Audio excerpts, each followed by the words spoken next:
ঘটনা যখন ঘটে তখন তারা আশ্বস্ত দিয়ে থাকে যে তারা হচ্ছে সুষ্ঠু বিচার করবে, এর মূল হোতাদেরকে তারা বের করে হচ্ছে শাস্তি, তাদেরকে হচ্ছে বিচার কাণ্ডে হচ্ছে সম্মুখীন করবে। কিন্তু দেখা গেছে এখন পর্যন্ত কোনোটাই আসলে বিচার কার্য সম্পূর্ণ হয়নি। এভাবে যদি হতে থাকে তাহলে হচ্ছে আমাদের আসলে নারীদের নিরাপত্তা কোথায়? আমাদের নাগরিকদের যে মৌলিক অধিকার যান মালের নিরাপত্তা, এই নিরাপত্তা আজকে আমরা পাচ্ছি না। তাহলে রাষ্ট্র আসলে আমাদেরকে নিরাপত্তা দিতে ব্যর্থ।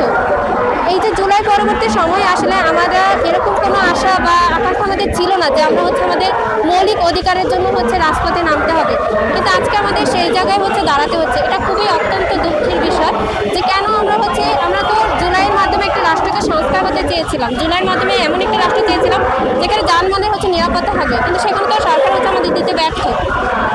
এই এই জিনিস দাবিগুলো নিয়েই মূলত আমরা দাঁড়িয়েছি যে আসলে আমাদের যে সামাজিক অবক্ষয় দেখা যাচ্ছে এখন সমাজের প্রত্যেকটা জায়গায় হচ্ছে যে ভাঙ্গন দেখা দিচ্ছে, এই ভাঙ্গনের জন্য আসলে সরকারের যথাযথ হচ্ছে ব্যবস্থা গ্রহণ করা আসলে উচিত।